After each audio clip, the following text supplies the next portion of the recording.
Baik, Assalamualaikum warahmatullahi wabarakatuh. Perkenalkan, nama saya adalah Bu Laila. Jika nanti kita bertemu di luaran sana, tidak ada salahnya kalian panggil saya dengan sebutan Mbak, Jeng, atau Sis, sangat dipersilahkan. Saya harap kalian bisa menyimak video ini hingga akhir, dan di akhir nanti ada penugasan yang dimana harus kalian selesaikan dengan sebaik mungkin. Baik, pada pertemuan kali ini kita akan membahas mengenai Rasul-Rasul kekasih Allah. Pada tema ini terdapat 4 subbab. Yang pertama adalah iman kepada Rasul-Rasul Allah, yang kedua adalah sifat-sifat Rasul Allah, yang ketiga adalah tugas-tugas Rasul Allah, yang keempat adalah hikmah mengimani Rasul-Rasul Allah. Baik, pertama kita akan fokus pada subbab yang pertama, yakni adalah iman kepada Rasul-Rasul Allah. Seperti itu ya. Iman berarti kita meyakini dengan sepenuh hati adanya Rasul, di mana Rasul itu diutus oleh Allah langsung, yang dimana beliau juga menerima wahyu, di mana wahyu itu nanti Rasul tersebut juga berkewajiban lagi untuk menyampaikan wahyu itu kepada umat manusia. Lalu apa sih perbedaannya Nabi dan juga Rasul? Tentu berbeda. Nabi mereka menerima wahyu untuk mereka sendiri, sedangkan Rasul mereka menerima wahyu, lalu mereka juga berkewajiban untuk menyampaikan kembali wahyu tersebut kepada umat manusia. Seperti itu. Lalu seperti yang disampaikan, yang dicantumkan dalam firman Allah surat An-Nisa ayat 136, saya akan membacakannya. Silakan teman-teman untuk membuka Al-Qur'annya terlebih dahulu. Saya ulangi, yakni surat An-Nisa ayat 130. Baik. Bismillahirrahmanirrahim. Ya ayyuhalladzina amanu aminu billahi wa rasulihi wal kitabil ladzi nazzala ala rasulihi wal kitab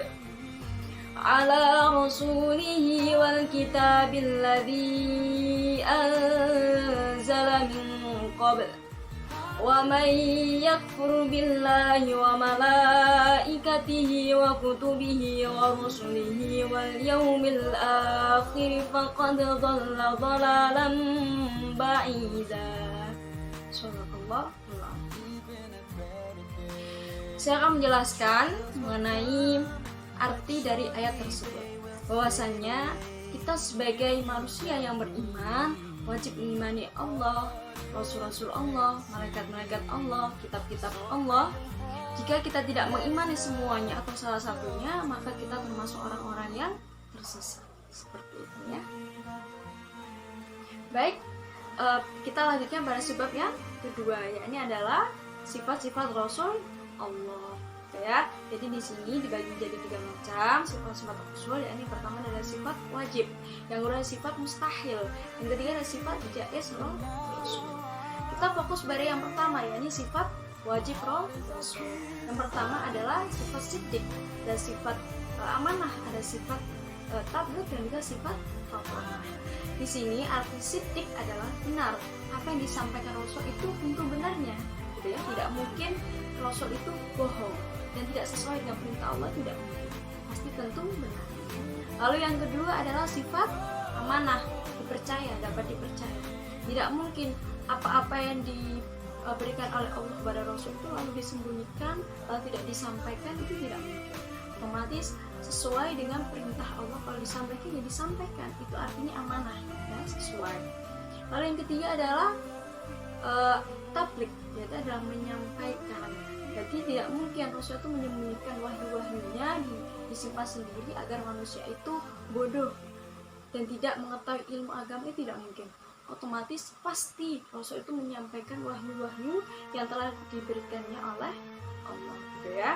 Lalu yang keempat adalah fatonah, artinya cerdas. Tidak mungkin Rasul itu tidak cerdas. Allah memberikan kemuliaan berupa kecerdasan, akhlak yang baik, seperti itu dan lain sebagainya. Lalu yang kedua ada sifat mustahil bagi Rasul, ya ini juga dibagi 4, yaitu kebalikan dari sifat wajibnya. Yang pertama ada sifat kizib, yang kedua ada sifat khianat, yang ketiga ada sifat kitman, yang keempat ada sifat tabligh. Jadi sifat kizib ini kebalikan dari sifat sifat siddiq. Yang kedua ini sifat khianat, ini kebalikan dari sifat al-amanah. Lalu yang ketiga ada sifat kitman, ini kebalikan dari sifat tabligh. Yang keempat ada sifat kebalikan dari sifat al-fatonah, ya ini adalah sifat balaghah, bodoh. Jadi tidak mungkin Rasul itu memiliki sifat bohong, lalu tidak amanah, itu tidak mungkin. Lalu tidak mungkin Rasul itu menyembunyikan wahyu-wahyunya untuk tidak disampaikan kembali kepada umat, tidak mungkin. Tidak mungkin Rasul dia memiliki sifat bodoh seperti itu ya. Lalu sifat jaiznya Rasul itu apa? Ya ini ada satu, yaitu al-ardul basyar, ya sifat kemanusiaan. Jadi wajar kalau Rasul itu sakit, lalu lapar, haus, meninggal, itu sifat manusiawi Rasul Allah. Kadang pun sama-sama diutus menjadi Rasul, kadang sifat Rasul dimiliki Rasul ini tidak dimiliki oleh Rasul tersebut. Misalnya adalah golongan ulul azmi, itu tidak semua Rasul termasuk golongan ulul azmi. Yang termasuk Rasul golongan ulul azmi itu ada 5. Dan ini adalah Nabi Nuh, Nabi Musa, Nabi Isa, Nabi Ibrahim, dan juga Nabi Muhammad. Beliau kelima ini memiliki kemuliaan yang dimana yang tidak dimiliki oleh para Rasul lainnya. Jadi seperti saya jelaskan, bahwasanya kadang Rasul memiliki sifat ini, kadang Rasul ini tidak memiliki apa yang dimiliki oleh Rasul tersebut, ya seperti itu. Baik, lanjut pada sebab yang ketiga dan juga yang keempat. Yakni sebab yang ketiga adalah tugas-tugas para Rasul, yang keempat adalah hikmah mengimani para Rasul. Baik, kita fokus dulu pada sebab yang ketiga, yakni adalah tugas-tugas para Rasul. Yang pertama, yang paling utama adalah mengajak pada tauhid, yaitu mengesahkan Allah, menunjukkan jalan yang benar kepada semua umat manusia, lalu mendorong manusia untuk berperilaku yang baik dan lain sebagainya. Lalu sebab yang keempat adalah hikmah kita untuk mengimani para Rasul. Sebenarnya mengimani itu kan sudah kewajiban kita ya dari Allah, perintah Allah untuk kita. Dengan kita mengimani, kita juga mendapatkan hikmah. Jadi tidak semata-mata hanya mengimani saja, tetapi kita juga bisa mengambil hikmah ketika kita mengimani para Rasul. Yang pertama, kita bisa memiliki cara beriman yang baik itu seperti apa. Jadi tidak sampai salah tangkap. Yang kita imani itu siapa kita tahu, ya. Yang kita imani adalah Allah Subhanahu wa Ta'ala, para Rasul, kitab-kitab Allah, malaikat, kodok dan sebagainya, seperti itu ya. Lalu yang kedua adalah kita bisa meneladani sikap-sikap para Rasul.